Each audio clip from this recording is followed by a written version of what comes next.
பொதுவாக தினமும் நடைப்பயிற்சி மேற்கொள்வது உடலுக்கும் உள்ளத்திற்கும் ஆரோக்கியம் தருவதாகும். அதிலும் அதிகாலை நடைப்பயிற்சி செய்வதால் பல்வேறு நன்மைகளை அடையலாம். அதிகாலை நடைப்பயிற்சி தரும் பல்வேறு நன்மைகள் என்னென்ன என்பது குறித்து இந்த பதிவில் காண்போம். அதிகாலையில் விழித்தல். நடைப்பயிற்சி மேற்கொள்ள வேண்டும் என்ற எண்ணம் ஏற்பட்டதும் அதிகாலையில் எழுந்திருக்கும் வழக்கம் நம்மை ஆட்கொண்டு விடுகிறது. இதனால் பகல் முழுவதும் நல்ல சுறுசுறுப்புடன் வேலைகளை செய்ய முடிகிறது. தேவையான பொழுது நல்ல ஓய்வும் எடுத்துக்கொள்ள முடிகிறது. இதனால் மன அமைதி கிடைக்கிறது. புதியவை கற்றல். நடைப்பயிற்சி மேற்கொள்ளும் பொழுது ஒவ்வொரு வீட்டு வாசலிலும் போடப்பட்டிருக்கும் புதுமையான அழகான கோலங்களை கற்றுக்கொண்டு நம் வீட்டிலும் அதை கையாள்வதற்கு நல்ல ஒரு வாய்ப்பு கிடைக்கிறது. மேலும் சிலர் அந்த கோலத்தின் மீது எழுதியிருக்கும் வாசகங்களை படிக்கும் போது மனதிற்கு மகிழ்வு கிட்டுகிறது. இதனால் ஏதோ ஒரு விடயத்தை புதிதாக கற்றுக்கொள்கிறோம் என்ற சந்தோஷம் கிடைக்கிறது. தோட்டங்களை கவனித்தல். தினசரி ஒவ்வொரு தெருவாக நடைப்பயிற்சி மேற்கொள்ளும் பொழுது எந்தெந்த வீட்டில் என்னென்ன புதிய வகை தாவரங்கள் இருக்கின்றன என்பதை பார்க்க முடிகிறது. இதனால் விதை தேவைப்படும் பொழுது அவர்களிடம் விவரம் அறிந்து நம் தோட்டத்திற்கு வேண்டிய ஐடியாக்களை அவர்களிடம் இருந்து பெற்றுக்கொள்ள முடிகிறது. இதனால் புதிய நட்பு உருவாகிறது. அதனுடன் கூடிய தோட்ட பராமரிப்பு பற்றிய டிப்ஸ்களையும் அறிய முடிகிறது. தாலாட்டு ரசித்தல். நடந்து போகும் வழிகளில் உள்ள அண்டை அயலார் வீடுகளில் குழந்தைகள் இருந்தால் அவர்களின் வீடுகளில் இருக்கும் குழந்தையை தூங்க வைக்க தாலாட்டு பாடுவதை காதால் கேட்டு ரசிக்க முடிகிறது. இதனால் மறந்து போன தாலாட்டு பாடல்கள் கூட நம் ஞாபகத்திற்கு வருகிறது. மேலும் இன்னும் தாலாட்டு பாடுபவர்களும் இருக்கத்தான் செய்கிறார்கள் என்பதை உணர்ந்து அவர்களை மனதளவில் மானசீகமாக பாராட்ட முடிகிறது. இது மனதிற்கு ஒரு புத்துணர்ச்சியை அளிக்கிறது. காதில் விழும் உபயோகமான சொற்கள். மைதானத்திற்குள் சுற்றி நடக்கும் பொழுது முன்பின் வருபவர்கள் கூறும் அல்லது சொல்லில் பேசிக்கொண்டிருக்கும் வரும் சமையல் டிப்ஸ், மருத்துவ டிப்ஸ், ஊடகங்களை கையாளும் முறை, யோக்ஸ், சமூக வலைத்தளங்கள் போன்ற விவரங்களை காதில் போட்டுக்கொள்ள முடிகிறது. இதுவும் சில சமயங்களில் உதவிகரமாக இருக்கிறது. பொது சேவை. ஒரு மைதானம் ஒன்றில் நடக்கும் பொழுது தினசரி அதே மைதானத்திற்கு வரும் ஒரு சிலர் மாத்திரம் எந்தவித கைமாறும் கருதாமல் அங்கு விழும் தண்ணீர் போத்தல்கள், பொலித்தீன் கவர்களை சுத்தப்படுத்தி பைகளில் நிரப்பி ஓரமாக வைப்பது, அதை குப்பை வண்டிக்காரர்களிடம் எடுத்து கொடுப்பது, மைதானத்தை எப்பொழுதுமே சுத்தம் செய்து கொண்டிருக்கும் வேலைகளை தினசரி சிலர் செய்வதை காண முடிகிறது. அதற்கு யாரும் பணம் காசு கொடுப்பதில்லை. அதை விரும்பியும் அவர்கள் செய்வதில்லை. இப்படியும் சில நல்ல உள்ளங்களை பாராட்டி விட்டு வர முடிகிறது. இன்னும் அங்கு நடைப்பயிற்சி மேற்கொள்பவர்களில் யாராவது மயங்கி விழுந்தால் ஆம்புலன்ஸ் ஏற்பாடு செய்து கொடுப்பது வரை நல்ல செயல்களை செய்யும் மனித உள்ளங்களை காண கிடைக்கின்றன. ஆழ்ந்த தூக்கத்திற்கு வித்திடுகிறது. தினசரி இதுபோல் நடைப்பயிற்சி மேற்கொள்வதால் எல்லாவற்றையும் குறிப்பிட்ட நேரத்துக்குள் செய்து முடிக்க முடிகிறது. இதனால் மன அமைதி கிடைக்கிறது. நடைப்பயிற்சி மேற்கொள்வதால் நல்ல பசி எடுக்கிறது. இதனால் சரியான நேரத்திற்கு சாப்பிட முடிகிறது. செரிமான இயக்கம் நன்கு செயல்படுவதால் மந்தத்தன்மை ஏற்படுவதில்லை. இதனால் இரவில் ஆழ்ந்த உறக்கம் வருகிறது.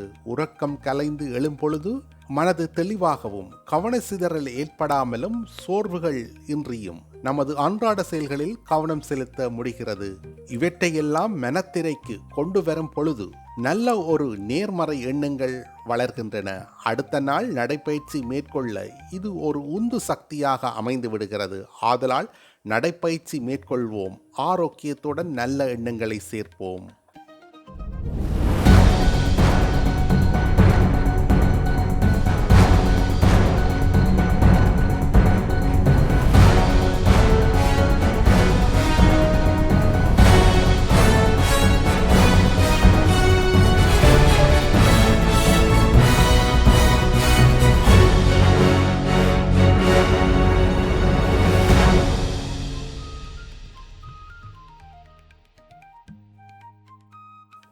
மழை காலத்தோடு சேர்ந்து பனிக்காலமும் தொடங்கிவிட்டது. இன்னும் கிட்டத்தட்ட 2 மாத காலங்களுக்கு குளிர் நிலவும். இக்காலகட்டங்களில் முகம் மற்றும் சருமத்தினை பராமரிப்பது மிகவும் முக்கியம். ஏனெனில் பனிக்காலங்களில் சருமம் அதிகமாக வறண்டு போதல், உதடு வெடிப்பு, முகம் கருத்து போதல் போன்ற பல்வேறு பிரச்சனைகள் ஏற்படுகின்றன. இத்தகைய பிரச்சனைகள் ஏற்படுவதற்கான காரணங்களையும் அவற்றிற்கான தீர்வுகளையும் பற்றி இப்பதிவில் தெரிந்து கொள்வோம்.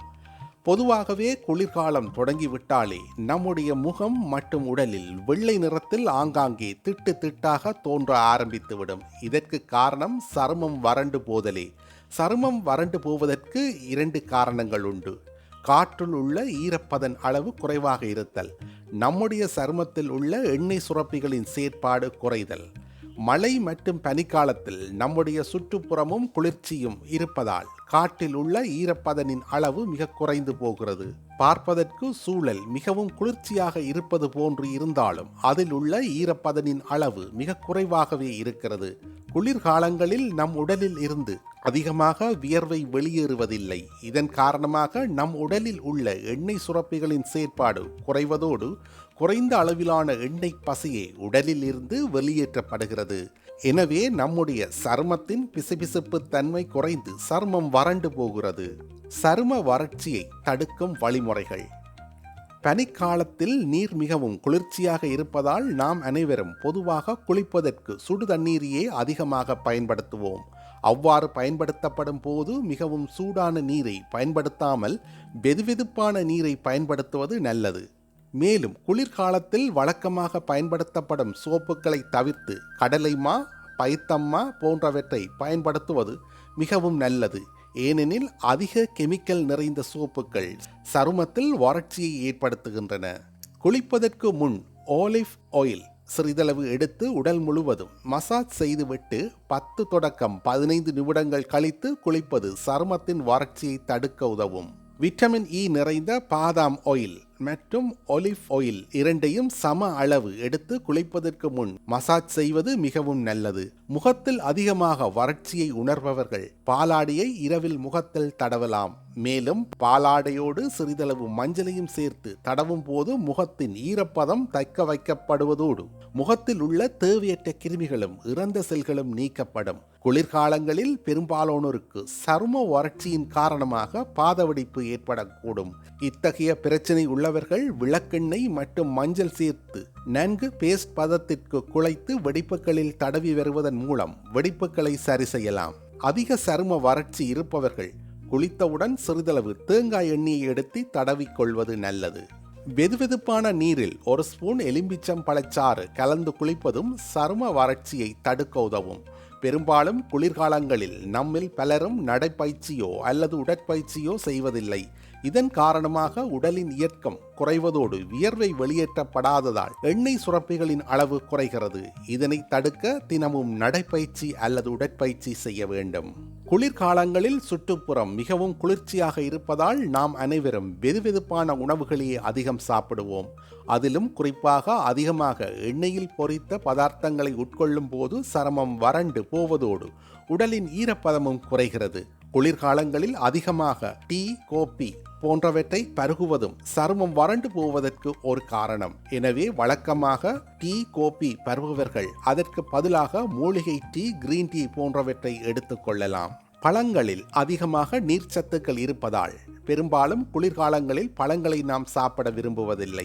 ஆனால் அதனை தவிர்த்து குளிர்காலங்களில் சப்போட்டா, திராட்சை, ஆப்பிள், வாழைப்பழம் போன்ற பழங்களை எடுத்துக்கொள்வது ஆரோக்கியத்தை மேம்படுத்துவதோடு சருமத்தின் வறட்சியையும் தடுக்க உதவும். அதிக நீர்ச்சத்து நிறைந்துள்ள காய்கறிகளான சுரக்காய், சொல, வெள்ளரிக்காய் போன்றவற்றையும் குளிர்காலங்களில் எடுத்துக்கொள்வது நல்லது. இத்தகைய வழிமுறைகளை பின்பற்றி நீங்களும் குளிர்காலத்தில் சரும பிரச்சனைகளில் இருந்து உங்களை தற்காத்துக் கொள்ளுங்கள். செய்திகளை உடனுக்குடன் தெரிந்து கொள்ள உடனே சப்ஸ்கிரைப் செய்து பெல் பட்டனை கிளிக் பண்ணவும்.